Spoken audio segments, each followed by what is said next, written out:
Hello, I'm taking on a challenge to beat every playable Nintendo published game. Welcome to the next episode. The next game is Wrecking Crew. That's right, a little over 20 games after we've looked at Versus Wrecking Crew for the arcades, we finally reached the NES version of the game. Normally, I do the Versus System versions of the game alongside the original, but since these two were different enough, I decided to make each of the summaries separately.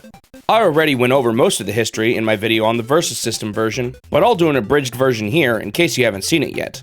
This one was designed by R&D 1 member Yoshio Sakamoto, a pixel artist who would later be known for his work on the Metroid franchise. Sakamoto's vision for the game was for it to be a bit more puzzly than the typical Nintendo game, and it is in this version of the game that we'll really see these ideas take form. While I would probably categorize the Versus System version as an action game, at its core, this one is more of a puzzle game, despite having some action elements. So, just how different is this version from the arcade version? Well, let's find out. On the title screen, we can see that there's a one-player mode, a two-player mode, and a design mode. I only really touched the single-player mode, but the two-player mode isn't all that interesting anyway, as you just take turns playing the levels whenever one of you dies. The design mode lets you make your own stages, but similar to Excitebike, the saving doesn't work on the Western versions of the game at all.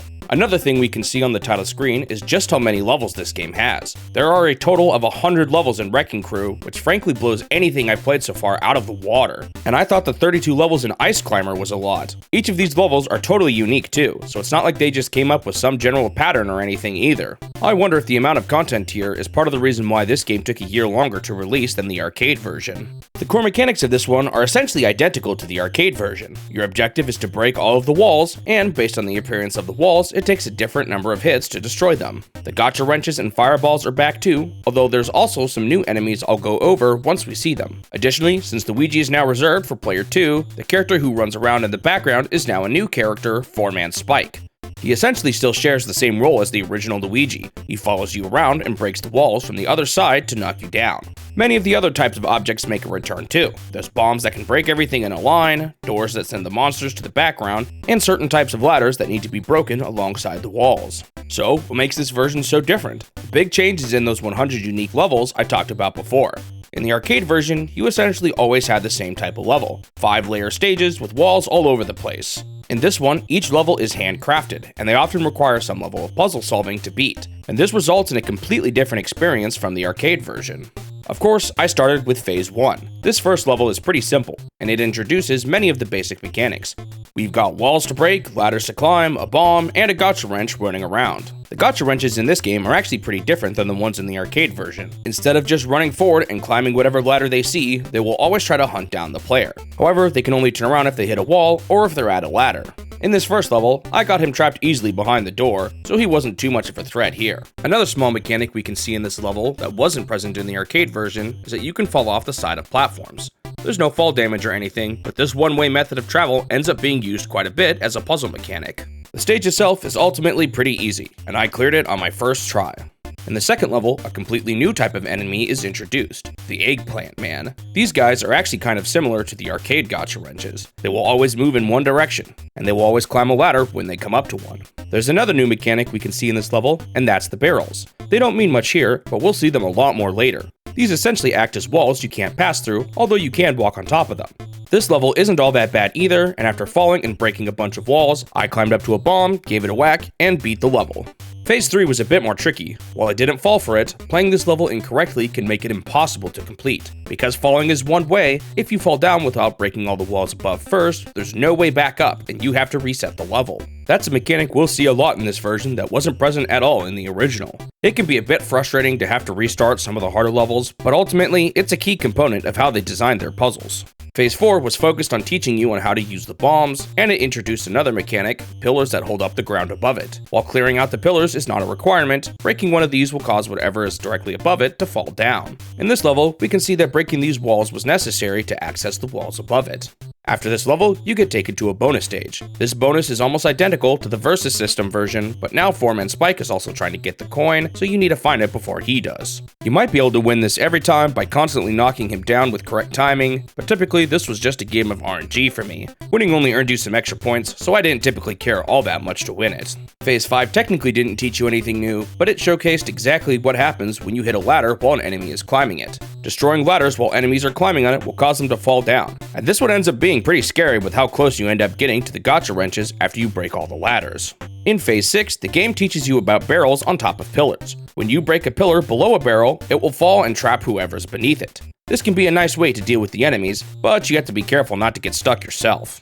In Phase 7, Spike is finally introduced, and he actually helped me out in this one by knocking me down below the approaching gotcha wrenches. From here on out, there's not really anything else new that gets introduced. They just combine these mechanics in increasingly complex ways. There are far too many levels for me to go over each of them, so I'll just go over some of the highlights. In Phase 14, the level is covered in ladders. While you might think the amount of freedom makes this one easier, it's deceptively tough. Remember how I said the gotcha wrenches can turn around on ladders? Well, that mechanic made this one a lot harder than it first appears. Thankfully, with some well-timed hits, I managed to make a bunch of them get stuck on the bottom floor with no way up. This made clearing the rest of the stage much easier. Phase 15 had a giant pyramid of walls, bombs, and pillars. I wanted to get to the top and break each row one at a time, but the enemies overwhelmed me and took me out. A funny thing I learned in this level was that the enemies aren't very smart when it comes to the horizontal screen wrap. In this spot, the gotcha wrenches could easily get to me by moving to the right off the ladder and wrapping around to my location, but they are dumb and just run off to the left instead. In Phase 18, I managed to trap a ton of enemies between barrels by knocking them off some ladders with a bomb. I also even managed to trap Spike down there. Phase 19 was evil. The level looked simple at first, as there's just a ton of dark gray walls to destroy. However, the inclusion of Spike makes this one especially tricky, since there's no ladder at the bottom. On my first attempt, I wasn't paying enough attention, and he knocked me down to the bottom and I was completely stuck. I got my revenge and knocked him down next time, but I stupidly got myself stuck between two gotcha wrenches in the process. Come on. Dummy. Who's the real dummy? Me. Ah! Spike got me again on the next attempt, and I don't think it would have mattered anyway, since the gotcha wrenches were about to trap me again too. Man, the placement of the enemies here is surprisingly devious, and even the fireball managed to get me on this stage too. It took a while, but after a bunch of climbing up and down and juking the enemies with the ladders, I finally beat it.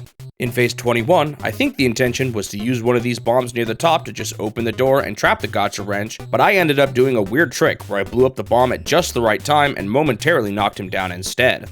In Phase 22, I got jump scared by a fireball that spawned right on top of me. I actually gotta be careful, because if... Typically, these enemies spawn in on the side furthest away from you, but if you wrap around the screen at just the right time, then suddenly they'll appear right in front of you. Spike also trolled me pretty hard near the end of this stage too by breaking a ladder I needed to use to climb up. Phase 24 was brutal. There were just so many walls to break, and since there was only one ladder, it was really easy to get trapped by the gotcha wrenches. Additionally, the fireballs made it really hard to clear each row since it was easy to get stuck with no way out.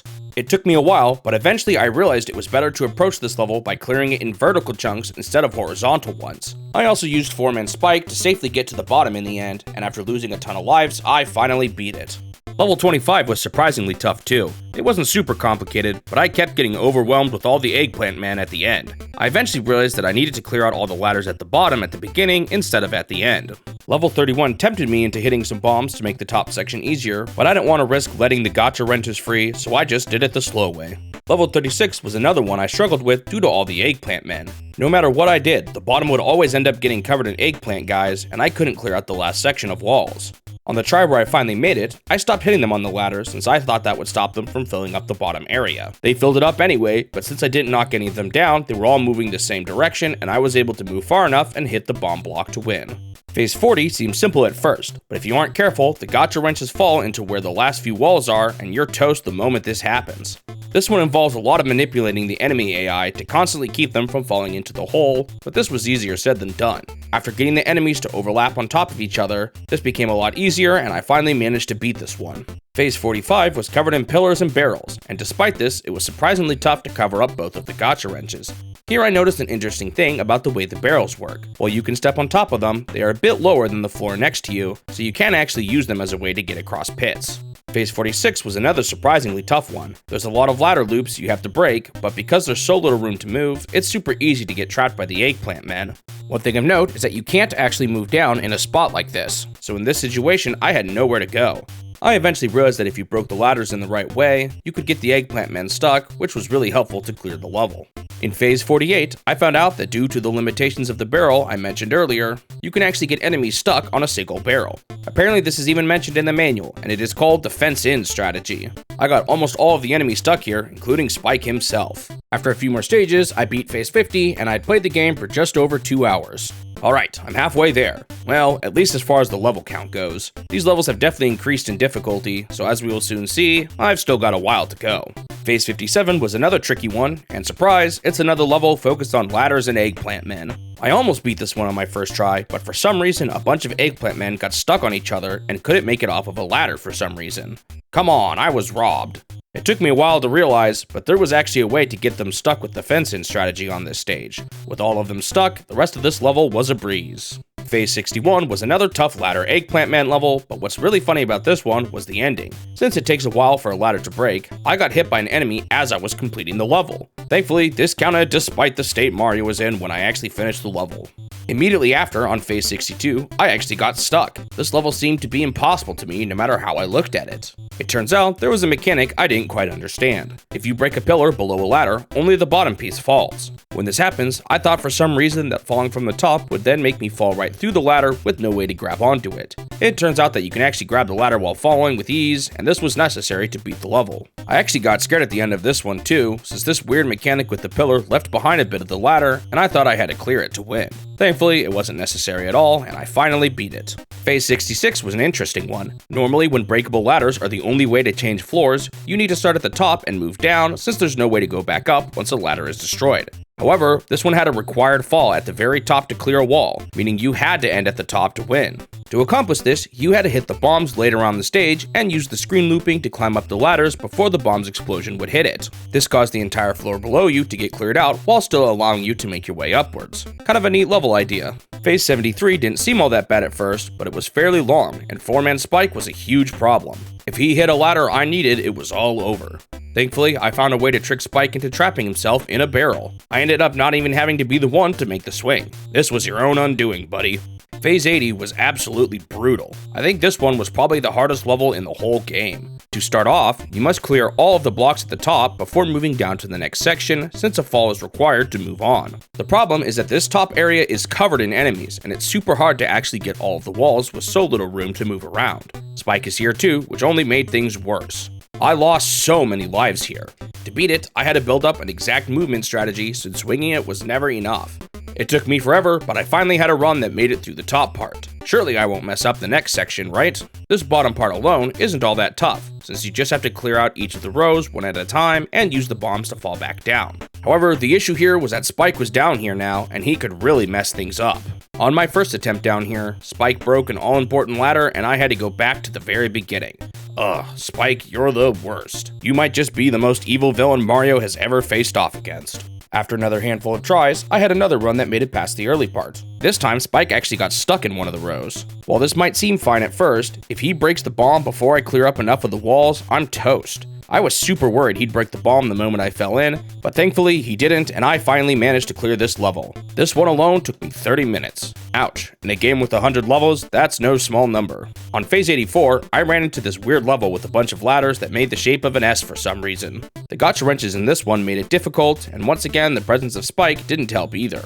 Using a combination of getting the gotcha wrenches to stick together and proper usage of the bombs, I finally managed to get it clear, and Spike even managed to help me out a bit near the end too. Phase 85 was a weird one where I had to move under eggplant men while they were moving up single height ladders. The ending was tough too, and I had to do some tricky maneuvers, but after a handful of failures, I finally cleared it.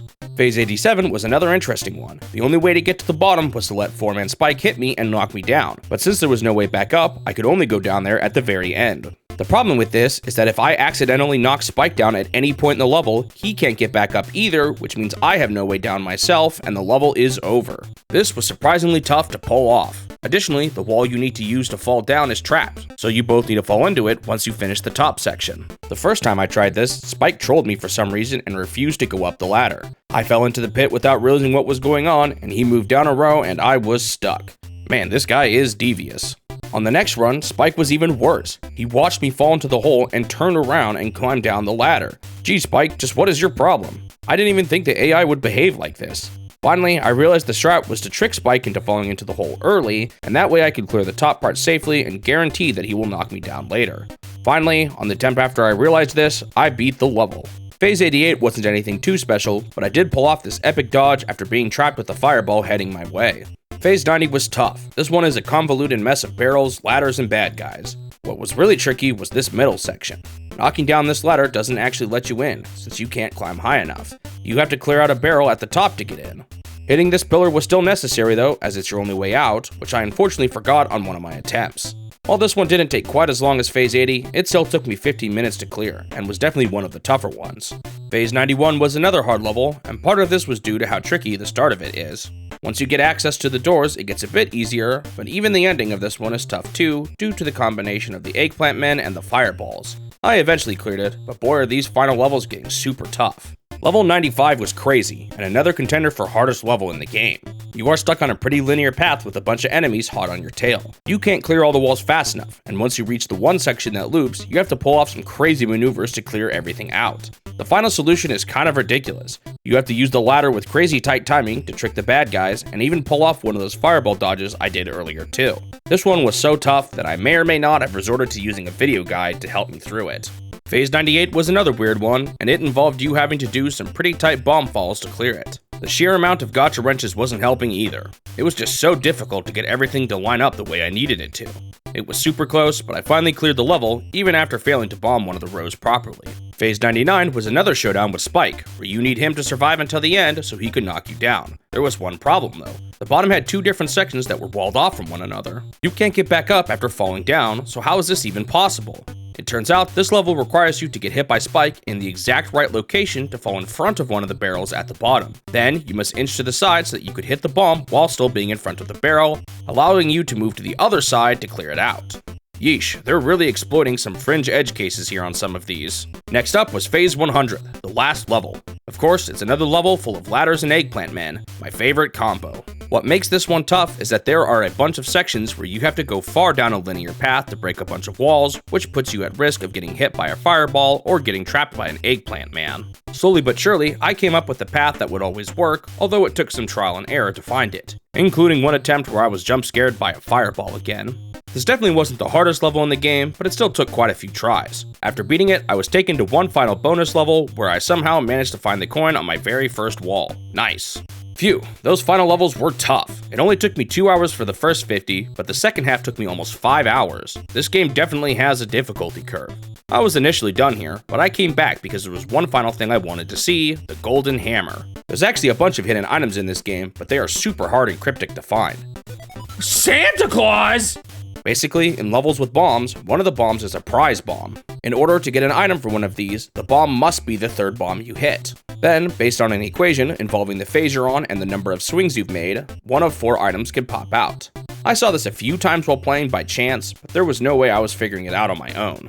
Most of these items just give you points, but the rarest item is the golden hammer, which makes you swing faster and break blocks immediately. Apparently, you can even float in the air with it, but I unfortunately didn't get any footage of it.